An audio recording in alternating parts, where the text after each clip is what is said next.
And welcome to the Pride London Network. My name is Stephen D'Amelio, president of Pride London Festival, and it is a great pleasure and honor to be welcoming everybody to this program today. Today, we wanted to discuss something really important, a global issue that really needs to have a bit of a deeper lens and a bit of a deeper conversation, and that's what we wanted to do today. So today, we're hosting something called our Global Intersex Issues and Human Rights Panel. This event is being put on not only by Pride London Festival, but by the hard work and dedication of other organizations I'll be mentioning in just a few quick moments. I first just wanted to say, though, that as we're wrapping up our Pride Festival here in London, it is something to be a reminder of that we are as one community. You know, we term ourselves a bit of an umbrella term. We have everybody in our community, but it is important that we recognize and we understand each other within it. And it's important at this point in time that, especially during these hard times, that we're all here for one another. So this year, I ask that you try your best to show your best side of humanity, that you try to show your best side of respect and love and caring and passion for one another.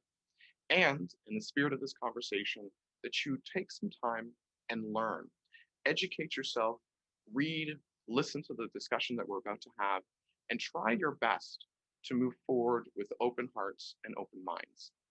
So with that being said, it is again my pleasure to continue to discuss some of the big things and big issues that are affecting our community today. I'd like to take a moment though to just mention our presenting partners. The Dignity Network of Canada was really instrumental in putting this discussion together. So I want to take the time to thank them, Fairté Pride Canada as well, and Eagle Canada. All of them have been extremely helpful and are a part of this discussion today. We're very, very happy to be co-presenting this discussion with them. I'd also like to take a moment to acknowledge our presenting sponsor, the Canadian Union of Public Employees, or CUPE. CUPE is Canada's national public service employee union with over 700,000 members across the country. So thank you once again to CUPE. And thank you to you for listening and watching this discussion. And now I'd like to turn it over to our moderator, Kim Vance Mubange. Thank you. Thank you, Stephen, and well done with the name.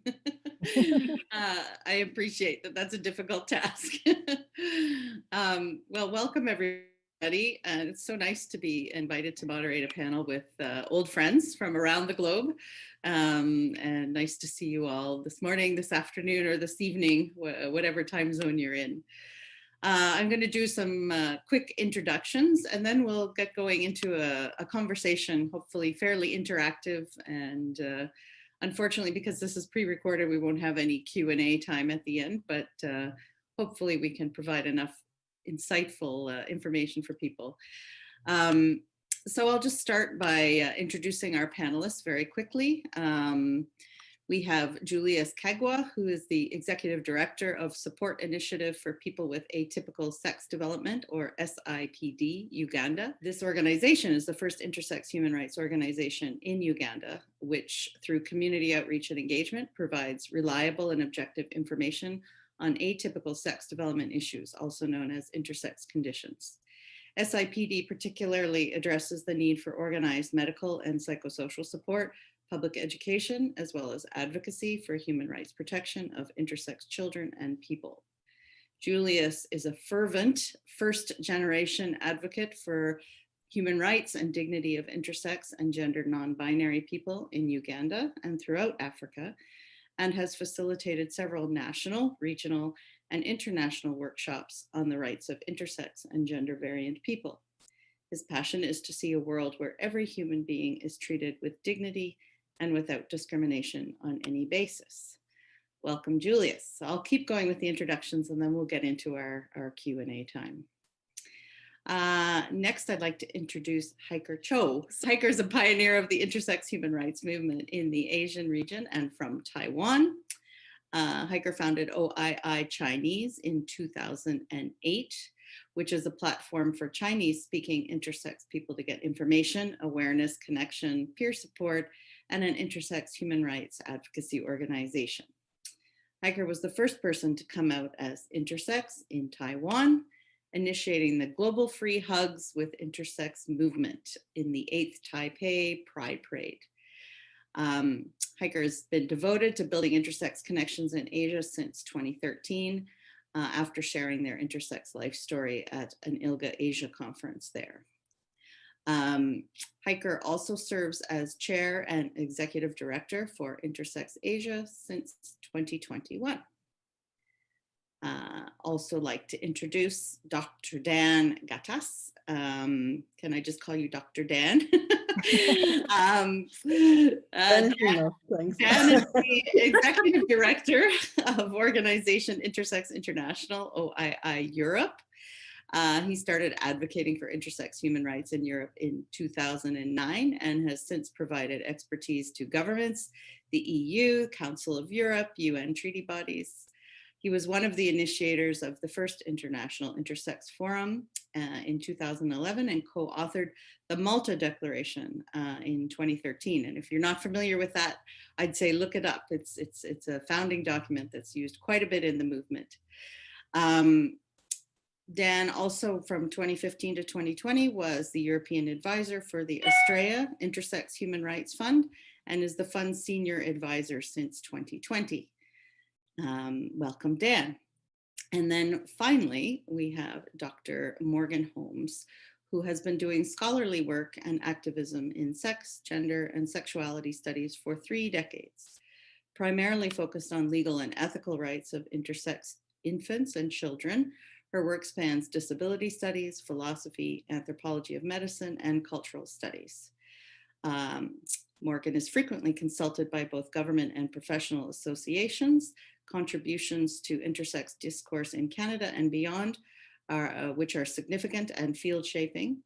And she is one of 2 named individuals in a groundbreaking human rights case, challenging exemptions in Canada's criminal code, which we're going to talk about more today. Dr. Holmes is also a visiting research fellow with EGAL Canada, which is where I work, where her major work for 2020 is data collection and analysis of health needs of intersexualized persons in Canada as defined by them. So welcome panelists. I'm very excited to be able to chat with you today. And we're going to start with you, Julius. You identified yourself as first generation, and as we both know, you've been doing this work for many years, and we're really one of the first in Africa to start discussing intersex issues and what happens to intersex infants in Uganda and across the continent. So what were some of those realities when you started SIPD? What were the big issues you were trying to get across then? Thanks, Kim. When I started doing this work, the standard approach to dealing with intersex bodies at that time in Uganda was a don't say, don't tell approach. There was total silence about the issue because generally the subject was regarded as taboo. Mostly witch doctors and spirit mediums were consulted for an explanation whenever such a birth occurred. And this was because it was considered a bad omen, likely caused by witchcraft. It was also something to wish away or deny, so much so that mothers who had intersex children were forced to kill them shortly after birth, preferably before they could leave the birthplace. And in many cases back then, this birthplace would not be a hospital, but rather a traditional bathhouse where the attendant would insist the mother go through a ritual to terminate the life of the intersex baby and to prevent any such ill luck from happening again in the family. So that was the kind of situation that I came out amidst. There was nationwide lack of access to health information, and that was a big issue for me at the time. And because of this, intersex children who were not killed at birth, such as myself, would then be abandoned by troubled parents, most of them, either in rubbish piles, in plantations, outside places of worship, or simply left on the street. For an elite minority, on the other hand, people in politics or academia, journeys were being made to countries where these intersex children could be fixed through unnecessary non-consensual surgeries. There were also other cultural and social impositions and violations on intersex infants and mothers. And so when I started this work, we had to program our interventions around the lifelong emotional and physical scars that people like myself and other clients were dealing with, and the intersectionalities with extreme poverty in compromised immunity of the parents, mostly mothers, who decided to keep their intersex children due to HIV infection, and all the effects of abandonment by husbands and extended family. So these were the issues, the intersectional issues that we were dealing with. And so by sharing my story as an advocacy platform, I started to mobilize a team around community engagement work, which focused on awareness and sensitization. And we adopted language that could, in the most impactful way possible, communicate the huge emotional and physical harm that resulted from the stigma that we experienced. And yes, many of these circumstances still exist, but we continue to address them. And slowly they seem to be reducing.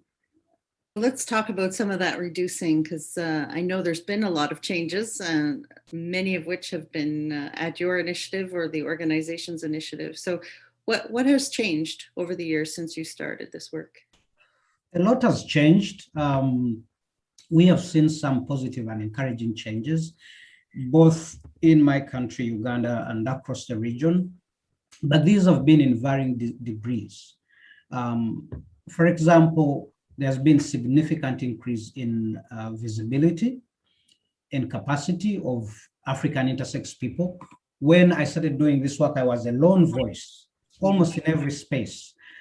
But now there's an increase in the number of intersex people who are willing and capable of engaging in advocacy conversations and on the advocacy discourse nationally and regionally. So there's increased engagement spaces for intersex people, with over 10 intersex organizations in Eastern and Southern Africa, and a few others in Western Africa. The result of this is a collective movement, now formally known as the Africa Intersex Movement. And rather than just a single intersex voice and organization that I represented for many years, we have safe spaces for intersex people that are fostering agency, visibility, and voice. There's also significant documentation of stories and violations, and these reports are shared in both regional and international human rights spaces. And this is very important because when I started doing this work, we were using a clip from Australia, which featured white parents and white babies, and that had its own implications in our community engagement work. But improvement in the quality and availability of healthcare for intersex people in the region is still very limited. So as CEPID, we have initiated a consultative clinic with regard to generate data to provide evidence for the need of protection policies. We also see some tolerance and acceptance at community level as a result of this intervention, which is critically needed, access to healthcare.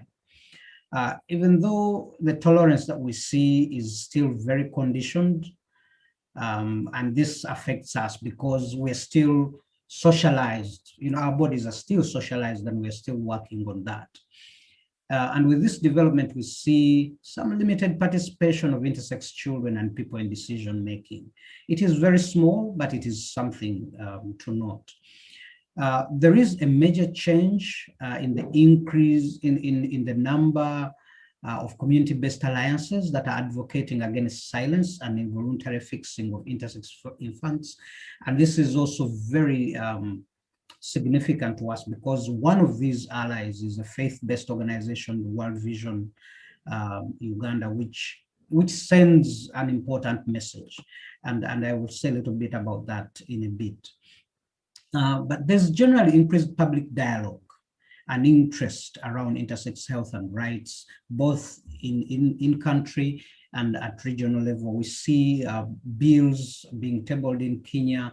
We see the Zambian government showing interest. We see the African Commission, opening spaces to engage on the issue. So these are some of the changes that we see.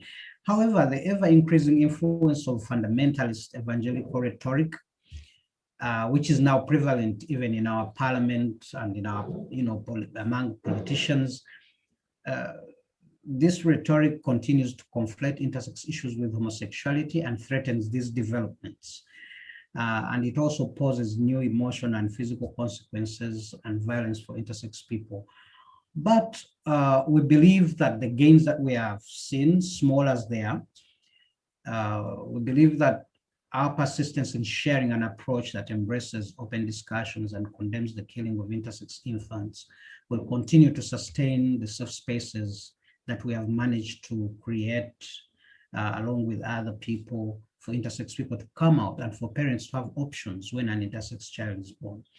So because of the many intersectional issues involved in an intersex person's journey, we have found through all of these changes that I've mentioned, we have found that providing a sense of community in our context has proven to be one of the most effective ways to ensure stable psychological, emotional, and sexual health for our community.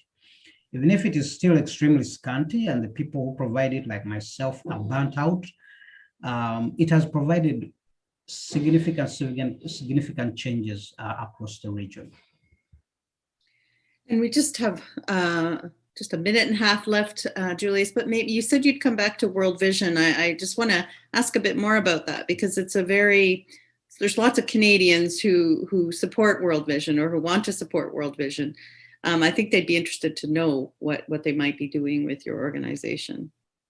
Yes, because increasing influence of fundamentalist evangelical rhetoric. So there's a lot of hateful rhetoric in faith-based spaces, but World Vision is one of those faith-based places where you see a sense of acceptance, a sense of appreciation of diversity. And World Vision has been very, very instrumental in ensuring that friendly, objective doctors are found and engaged around intersex bodies, and that parents and communities are engaged around stigma and discrimination and forcing mothers to abandon or kill their babies. So that has been very, very significant. We have been invited time and again to educate World Vision staff on intersex issues and intersex lives, and for me to share my story and the stories of other people. World Vision has hosted some of the young intersex activists from the region that CEPID has been hosting, to try and engage with them, learn what is happening in their countries, but also provide space for these young people to engage with communities where World Vision is working. So they've been really great partners in that regard. Great. Well, thank you very much for your comments. They were very illuminating, and I'm sure people will have lots of questions coming out of them. Hopefully they'll follow up with you directly. We're going to move now over to you, Hiker, and ask a little bit about Intersex Asia, which is a newly emerging network. What's the story behind Intersex Asia? How did it start? Why is it important to build that network in Asia? Okay, thank you. Thank you, Kim. Yeah, actually, it all started by since I represent Asia, to join the first International Intersex Forum. It was 2011, I think, yeah.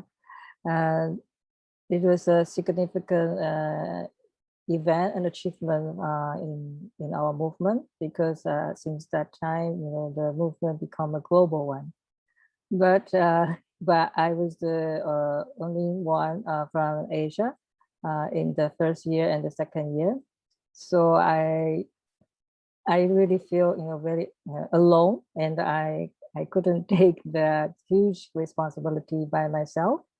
So I feel that is my mission, to search for other intersex activists, or to incubate more intersex activists from Asia, so we can bring a group of people from Asia, not only me. Yeah, so that's actually is the motivation when I started to reach out. So that's how I went to join Intersex Conference and to share my story in the biggest LGBT community, in Asia.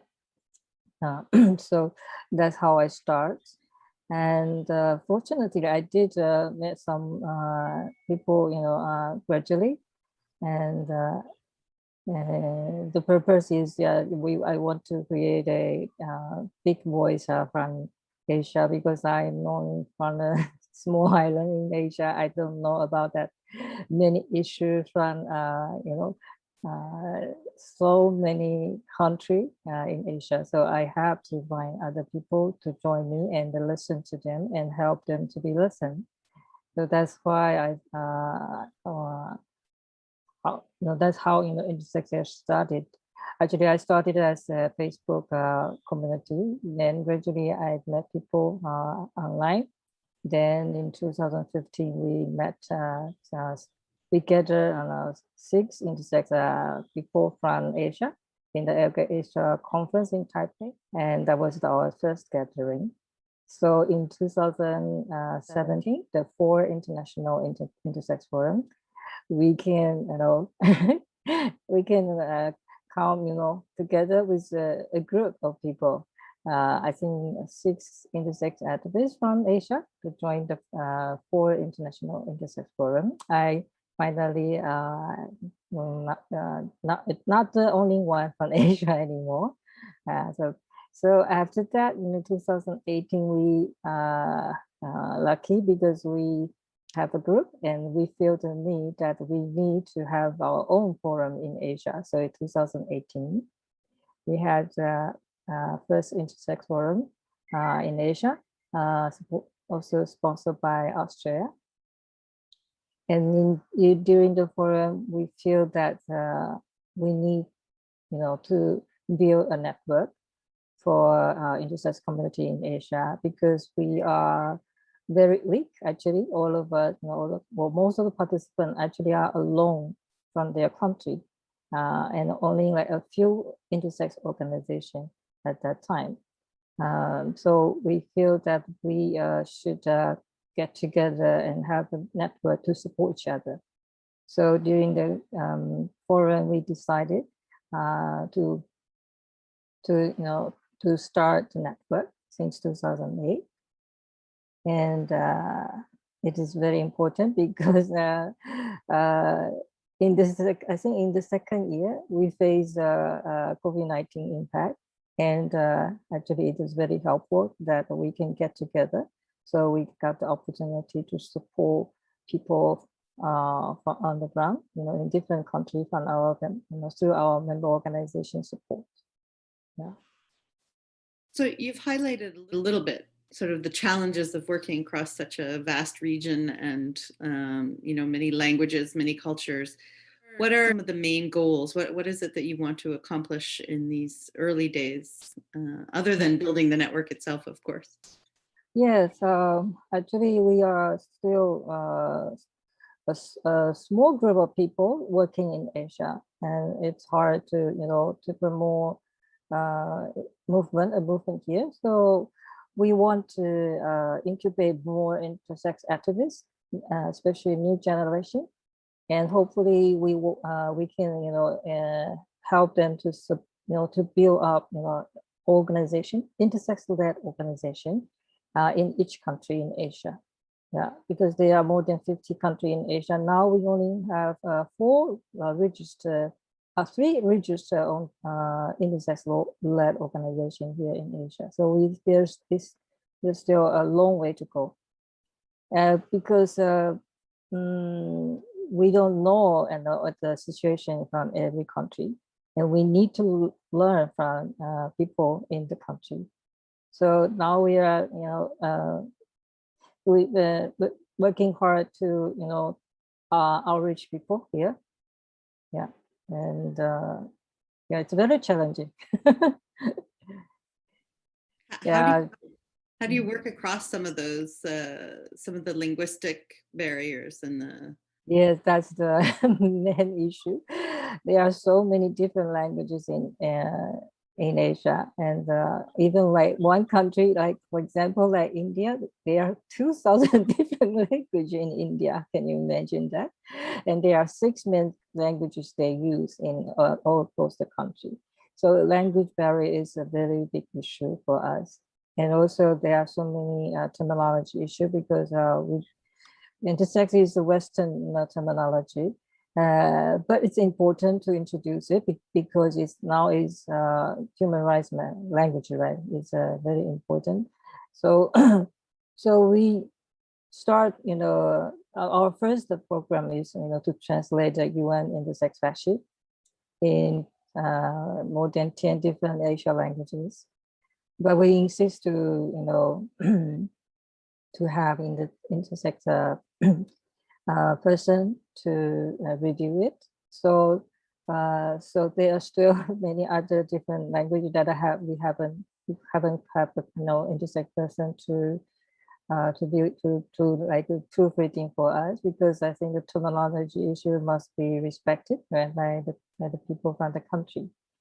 And so we have, I think in our work, we need to do a lot of translation work.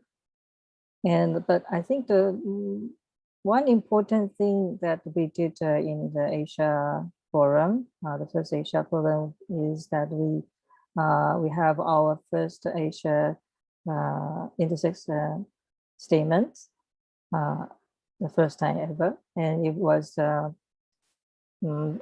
actually based on Malta statement, because Malta statement is very comprehensive. But based on that, we want to give more input on the specific issue in Asia. So in the first forum, we have voices from 10 countries in Asia, but it's still not enough. So in the future, we want to introduce more voices from different countries to emphasize the specific issue in Asia. Yeah. And we just have a minute and a half left, but just the last question, just tying into what Julia said in terms of a lot of conflation of identities. Do you see those kinds of trends happening within Asia as well?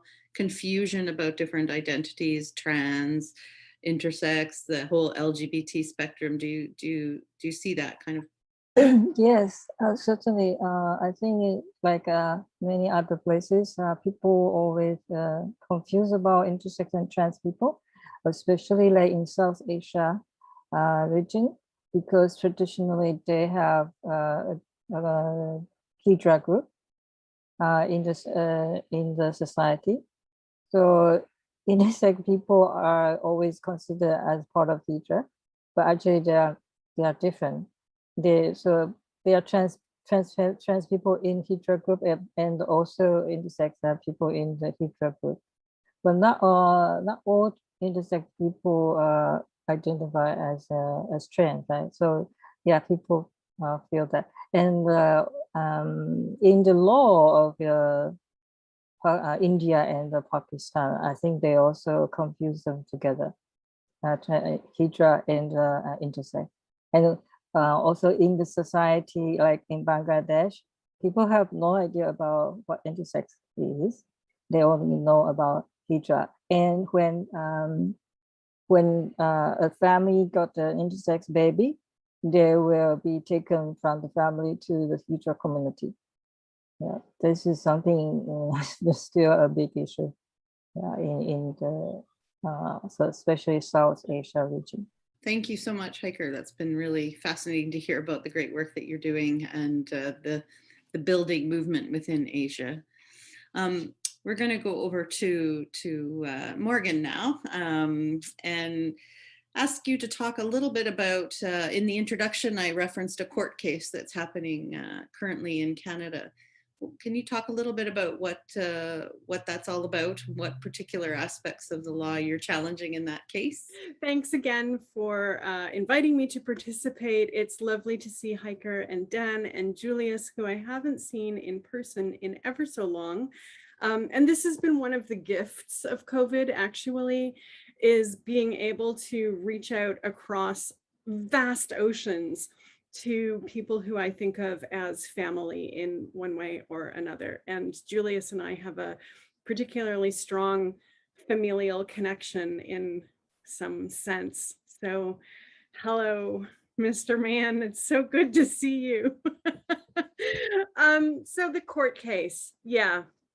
This is a super emotional thing for me to talk about because we have been chasing this literally for decades. I first talked about it to my law professor when I was in grad school, and he said, "You're never gonna be able to launch a case that would deal with the abuses against the bodies of intersexualized infants and children because the parents give consent. And as long as the parents give consent, no law has been violated." That was prior to the introduction of this special piece of the criminal code, actually. So things got worse from the point of that discussion. So roughly around 1999, a section of the criminal code was inserted, and I always have to write it down because I have a mental block about the section of the code, and you would think that considering that I talk about it all the time, I would get the numbers right. But I think it's just like, I can't believe it exists, and so I always mess up the numbers. But it's section 268, 3A of our criminal code. And it specifically allows for surgical interference to normalize, in its words, the appearance of the genital features of infants and children with some form of intersex diagnosis. It was introduced at the very same moment that we introduced laws banning what we generally call FGM, female genital mutilation. So FGM entered the criminal code as an offense at that time. And the upshot of this, in my reading of it, is other people's cultural practices are bad and our cultural practices are good, at least in the eyes of the legislators. Obviously, I disagree, right? We first brought the issue to the attention of the federal government in the early winter of 2017. And what was happening at the time is that I was doing some pro bono scholarly work for Egal Canada on the Just Society report. And the Just Society report was informing the LGBTQ apology that came later in the fall of 2017. So we had consultations with the Privy Council of the Prime Minister's office. We had consultations with Health Canada and with Public Health Canada, which for those of you coming from a global audience are two different offices of our government. And Public Health Canada is our epidemiological organization, and Health Canada is the one that sets our care policies across the country, fundamentally. Those meetings resulted in the liberal apology to LGBTQ persons that was delivered in the House of Commons in October of 2017. And there was a very small recognition made in that apology for those human rights abuses against the queer community, that in the future, there would need to be attention to human rights abuses against intersex persons. And then it dropped. So no progress was made on that front over the last several years. I continued to do advocacy work with FEC, with Health Canada. We saw some very small change in terms of research funds that came through our health research institutes and our social science research institutes that targeted research for intersex issues.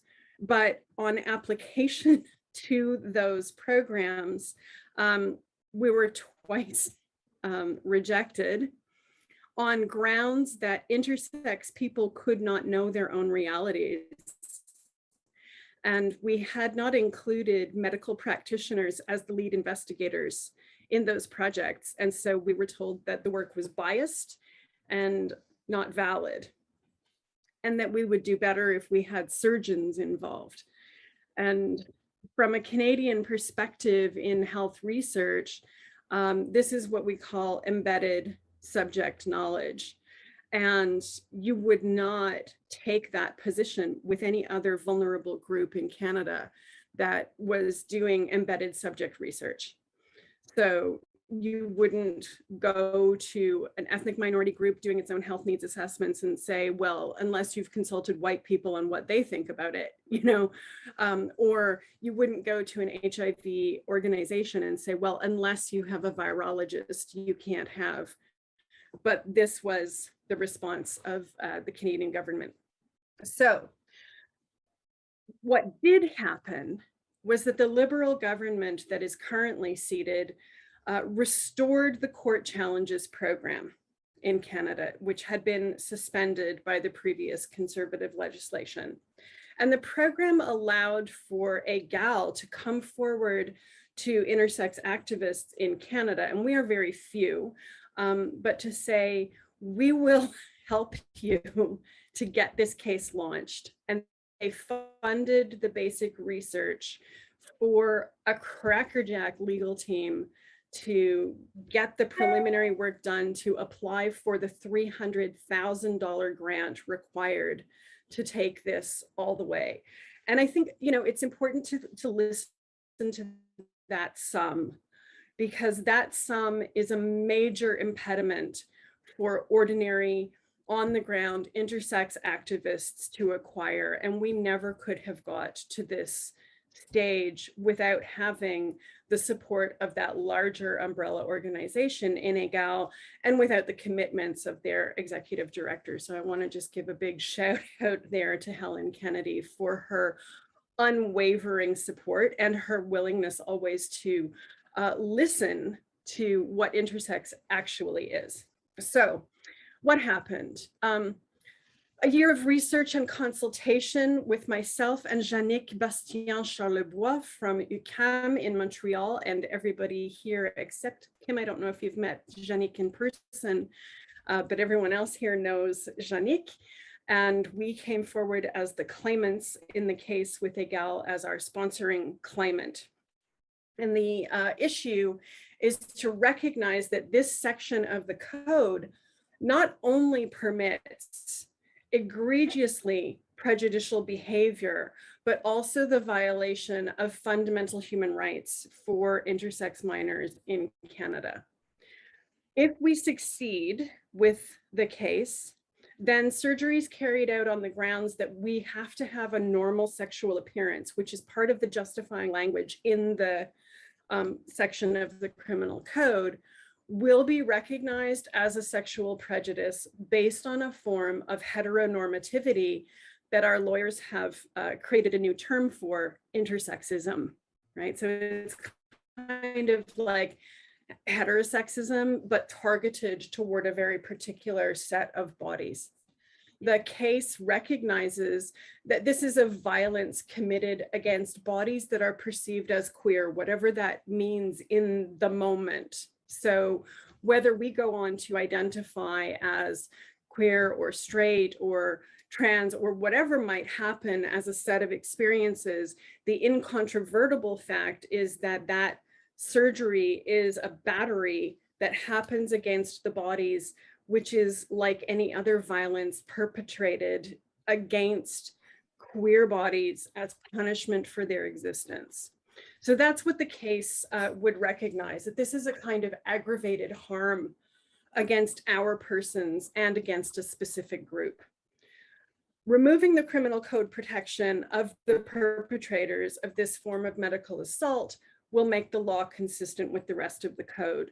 So just to underscore, this is the only section of the criminal code that protects a perpetrator. It is specifically and uniquely the only place in the entire code, which is enormous, that says, you can't harm people, you can't harm people, you can't harm people, but you're allowed. Here you go. Here's the protection so that you cannot be held accountable. You cannot be criminally charged. Any harm that comes later is just, that we're unhappy, difficult people. So this would be a recognition that that narrative about intersex adults where we're described as crazy, green-wellied loons, in the language of one of the practitioners, Gearhart, that we are gaslit by the entire medical organization. So that would be a major recognition. And it would enhance the ability of every intersexualized child to grow up into the person that they feel themselves to be, whatever that is. And it might be a straight presenting femme woman. It might be a straight presenting buff guy, right? It's not always that people are going to identify as queer adults, but it's a recognition that human rights extended to queer populations will protect all of us. You actually, I had a couple of questions for you that you already answered. So that's Okay. great. And Great. yeah. Tried to be predictive. Yeah. But thank you so much. That's a really excellent explanation of the case. And I hope any of the Canadians that are listening sort of see this as a moment to really get involved and rally. We're going to move over to Europe now. And Dan, we're going to ask you about the work of OII Europe, what you're up to, what are the main challenges that are facing the organization and the work that it's doing, and what have been some of your successes? Thanks. I still need to recollect myself a bit because, I mean, hearing about the case, so congrats to that case. And at the same time, it's so difficult. And I totally understand the mental block, like totally. And it's also great to be here and catch up with everybody, with Heike and Julius.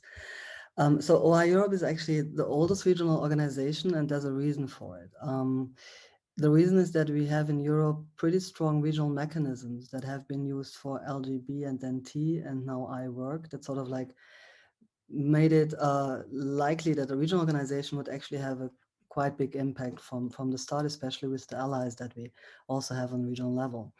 So we basically started working on a European level as the few national organizations that existed in 2009, 8, 7 in Europe. And we connected with ILGA Europe, and they, gave us access to their infrastructure and the people that they knew. And then in 2012, at the second International Intersex Forum on the 10th of December, which is Human Rights Day, just saying, it's a very nice, very nice day. We founded OI Europe as a network. So basically, the organizations that had already been, working in Europe just came together and said, okay, let's do that. And then in 2015, we refounded OI Europe as a registered charitable nonprofit NGO based in Germany. So we basically have a history of working on a European level of like more than 10 years now. And back then, as I said, there were like only a few handful plus intersex-led organizations in Europe. Now OI Europe has 20 members, members in 20 countries. And so basically we have 25 members, we have 4 supporting members, and we have 21 that are intersex led. So these are the full members. And this might sound not much, but looking at intersex being not visible at all 10 years back, only a handful of organizations, we've actually came pretty far. And there are also other organizations, intersex-led organizations that are emerging and that we're in contact with. And our work has basically all 4 pillars. So we do advocacy work and policy work, we do awareness raising work, we do community building and capacity building work. And one of the first things that we did on a regular basis was actually to translate basic information on intersex, because I mean, we certainly don't have that many languages in Europe as there are in Asia. I mean, far from that, but still, like language is an issue, and also creating positive language for intersex and intersex issues is an issue, because we only had the derogatory terminology basically. So this was one of the first big projects that we started to reach out to intersex people or to allies in different countries, and they started translating like small information that we have now available in 28 languages. I think there are 32 official languages in the Council of Europe region. So we're getting there. And we've done that with like all the other resources that we've produced in the past year. So with the Allies Toolkit that we produced with Ilya, the Parents Toolkit together with Ilya, the Legal Toolkit, and now also my Intersex Story testimonial book. We're also translating this now to really, yeah, allow people that don't speak English or don't speak English that well to actually read about intersex in their own language, develop a sense of connection, develop a sense of, having a family, but also if they're not intersex themselves, learning about intersex issues and intersex people.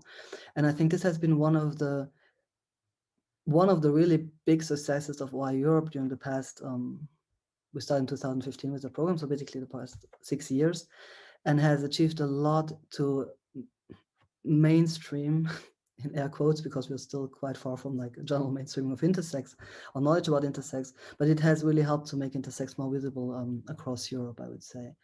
And then I also already mentioned like the regional mechanisms. I mean, we have the EU, we have the Council of Europe, and we use those mechanisms and those bodies extensively and have really built good connections and a good network during the past, as I said, like basically 10 plus years.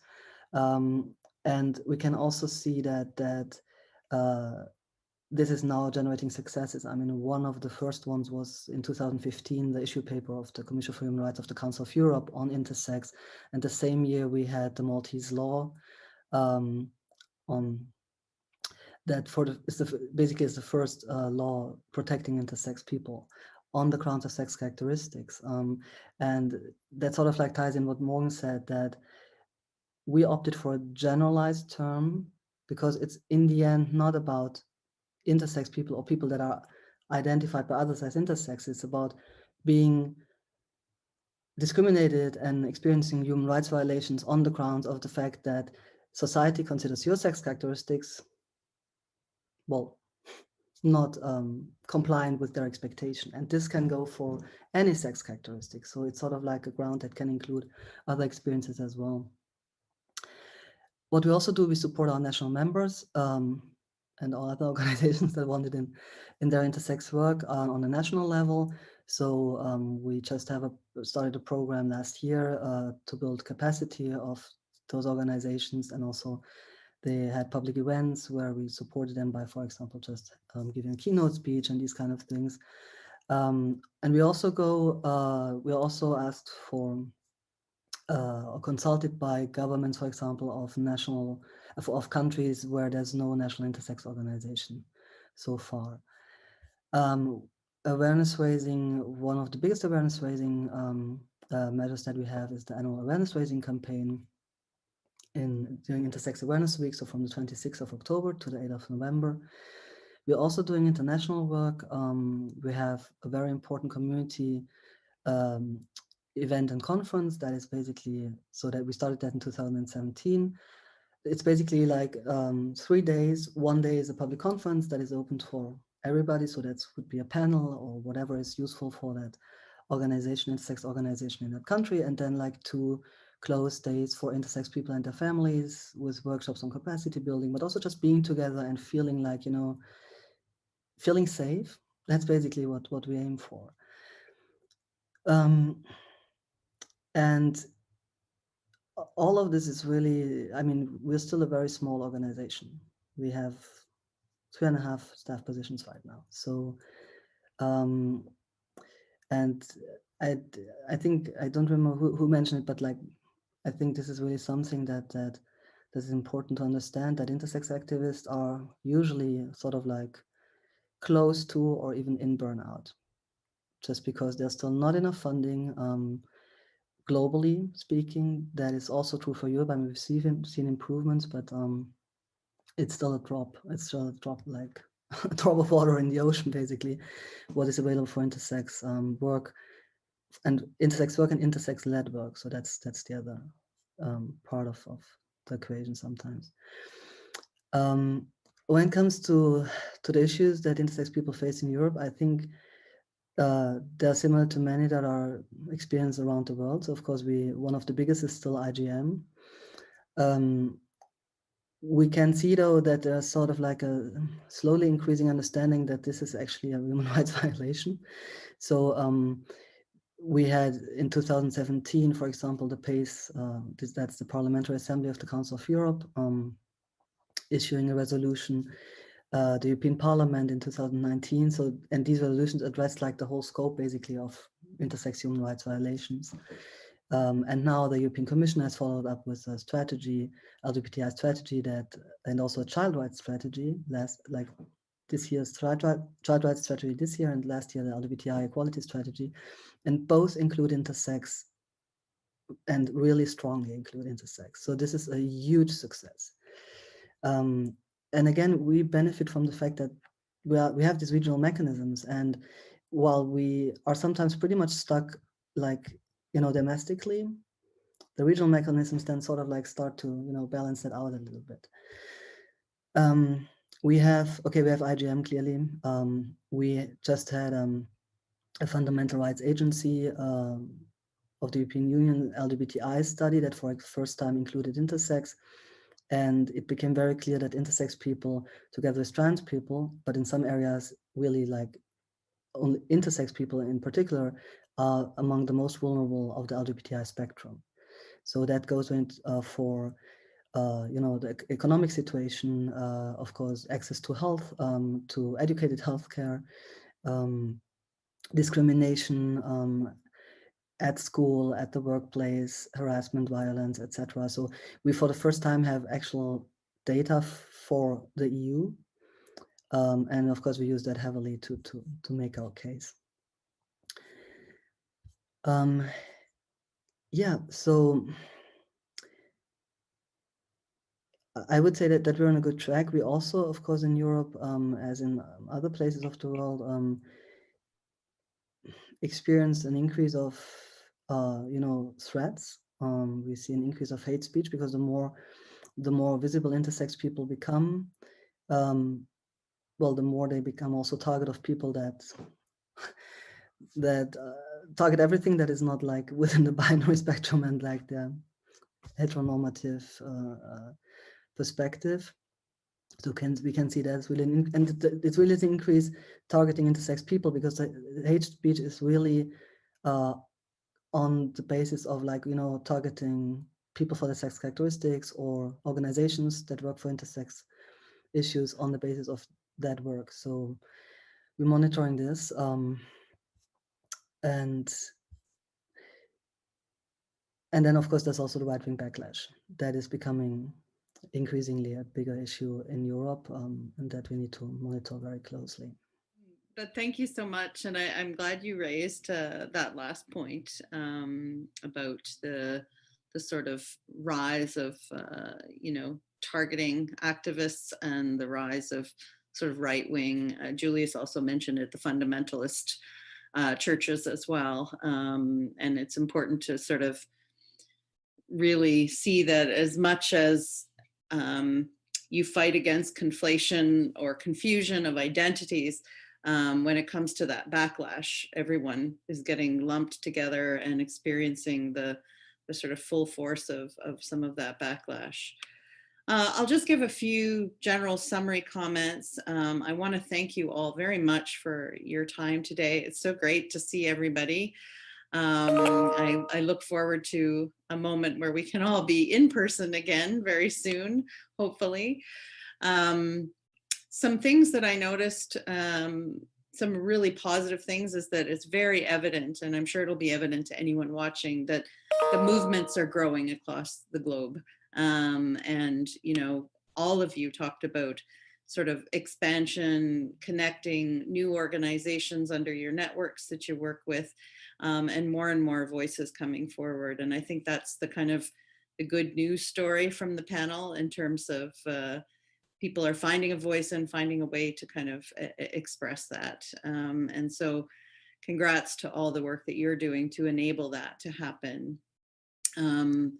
Of course, we've heard about incredible challenges, from infanticide, and really terrible surgeries that are done unnecessarily, that have been labeled by many international bodies as amounting to torture, right to confusion and conflation of identities and targeting people and activists. So if there's anyone out there that's yet to believe that this is a significant human rights issue where multiple violations are happening, hopefully your stories today will go a long way in that sense.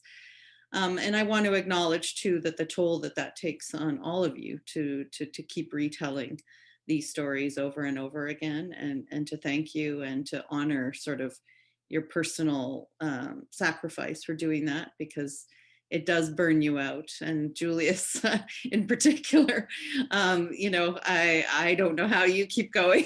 I don't know what it is that's in you that, you know, you've been around for a long time telling these stories, very many years as a lone voice. So congratulations and thanks to all of you.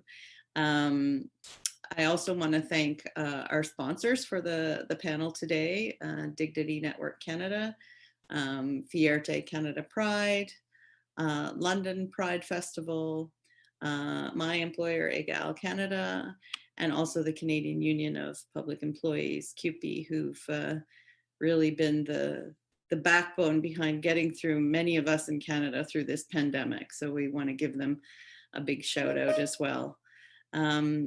Thank you all. We look forward to seeing you soon. Take care of yourselves and each other.